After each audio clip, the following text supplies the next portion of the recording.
Bonjour à tous et bienvenue sur le podcast du Turf. Alors aujourd'hui, on va analyser le Prix de France, qui est une espèce de revanche du Prix d'Amérique, qui a eu lieu il y a 15 jours. C'est un groupe 1 évidemment, 13 partants, 2100 mètres, 400 000 euros d'allocation, départ auto-start pour les 4 à 11 ans.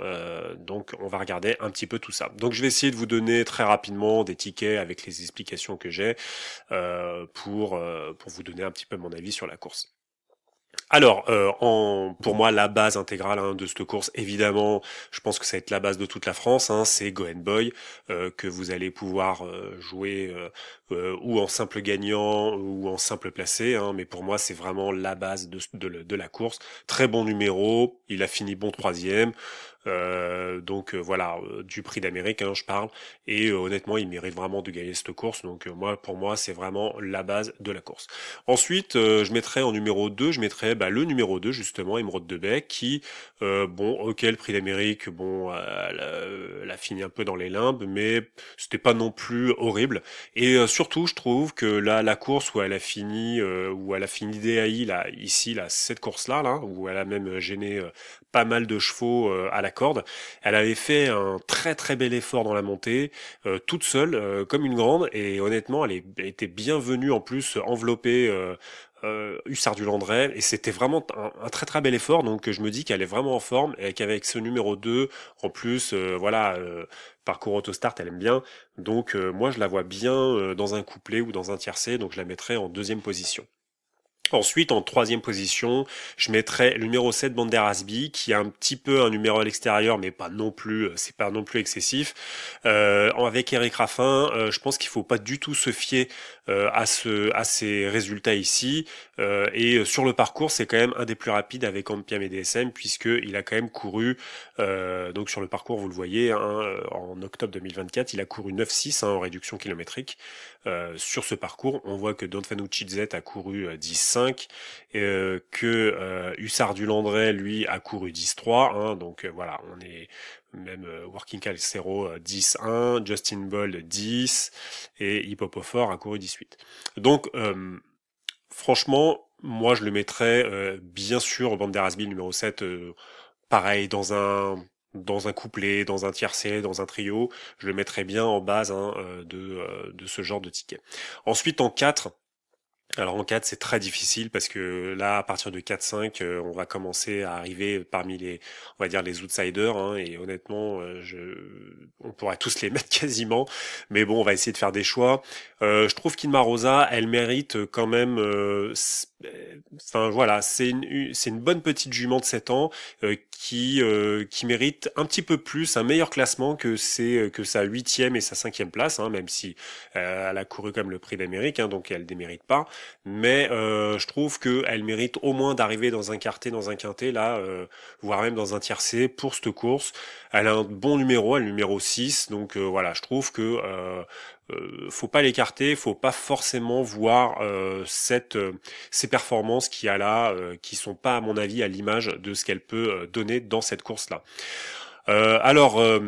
Ensuite, en cinquième, quatrième, cinquième, voilà, on va dire, je mettrai bien évidemment Working Class Hero qui va démarrer derrière Emeraude de Bay. Donc en plus c'est un cheval qui est vraiment en super forme, c'est un 6 ans. Bon, vous allez peut-être me dire oui, il monte de catégorie, d'accord, c'est vrai, mais honnêtement, vraiment il a fait un très très bon hiver, vous voyez, il a fait vraiment très très belle performance, et je trouve que il mériterait pareil de rentrer dans un quartet ou dans un quintet pour cette course. On va dire que on peut rajouter quelques autres chevaux, mais bon, on va rajouter Justin Bold, évidemment, qui mérite également, je trouve, comme Working Class Hero, de rentrer dans le quartet, dans un quintet. J'écarterai Hippopofor, dont on ne sait pas du tout où est-ce qu'il en est, puisque effectivement là, il a fait troisième, je crois, Dino du Lupin, si je me souviens bien, on va cliquer dessus. Donc, il a fait quand même troisième, Dino du Lupin, dans la même réduction kilométrique. Mais bon, voilà. Où est-ce qu'il en est actuellement? Est-ce il est prêt en plus avec un numéro 13 donc à l'autostart? Honnêtement, il y a trop de doutes pour le mettre dans un quintet. Même si je pense que si il rentre, il va vraiment faire bien payer le quintet ou le quartet, ça, parce qu'il va être vraiment abandonné. Hookerberry, personnellement, je le mettrai pas, je l'écarterai de cette course. Le Prix d'Amérique a été trop décevant pour lui. Enfin, vraiment, je pense qu'il a déçu énormément de parieurs. On voyait que dans la montée, il était déjà actif, il était déjà hyper activé par Nicolas Bazir. Je sais pas ce qui s'est passé. Est-ce que le cheval, il est un peu en bout de course là actuellement, en fin d'hiver? Est-ce qu'il est émoussé? On sait pas trop, mais en tout cas, moi, je le mettrai pas. C'est dangereux, hein, parce que émoji-vert, il recourt, donc ça se trouve, on se dit, bah voilà, les Bazirs sont quand même confiants sur sa forme, mais moi, honnêtement, ce qu'il a montré dans le Prix d'Amérique, c'est trop décevant pour qu'on puisse le mettre. Évidemment, Hussard du Landré, bon, avec un numéro 9, on sait pas trop ce que ça va donner, qu'est-ce que va faire le Bourgeois. Le problème, c'est qu'avec un numéro 9, peut-être que le Bourgeois, il va vouloir prendre la tête très rapidement. Et Hussard du Landré, bah voilà, il risque peut-être de finir un peu sur les rotules si on le démarre trop, si on le démarre trop vite. Donc ça va être compliqué, hein. Voilà, le parcours va faire énormément les choses évidemment, les bons wagons, enfin toute la musique que vous connaissez. En Piamé DSM, même avec un numéro 1, moi je l'écarte. Elle a pas montré assez de choses hein, dernièrement, donc moi je l'écarte. Dans Vanucci Z, c'est la même chose. Kidmister, on sait pas trop ce qu'il en est de Kidmister, c'est pareil. Hein. On sait qu'il a beaucoup c'est voilà, c'est un cheval de talent. Hein. Donc on peut pas l'écarter hein, complètement d'un quintet, hein, puisqu'en plus il a couru sur le pied de 10-4. C'est quand même un mâle de 5 ans qui a 822 000 euros, donc vous voyez, hein, c'est quand même pas rien.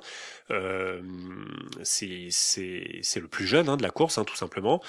Donc voilà, avec un numéro 5, il faudra bien faire attention quand même, mais bon, moi je l'ai pas mis dans le quintet pour cette course-là. Donc voilà, donc j'espère que ça va peut-être vous aider à avoir un avis, à construire vos tickets vous autour de cette course. Donc je vous rappelle mes favoris, donc le numéro 4 Go and Boy en 1, en numéro 2 donc je mettrai Emeraude de Baie, en numéro 3 je mettrai Banderas B, le numéro 7, en numéro 4 je mettrai Inma Rosa, en numéro 5 je mettrai Working Class Hero et puis après vous, évidemment vous pouvez faire des champs réduits, en rajouter ce que vous voulez. Voilà, je vous dis à bientôt.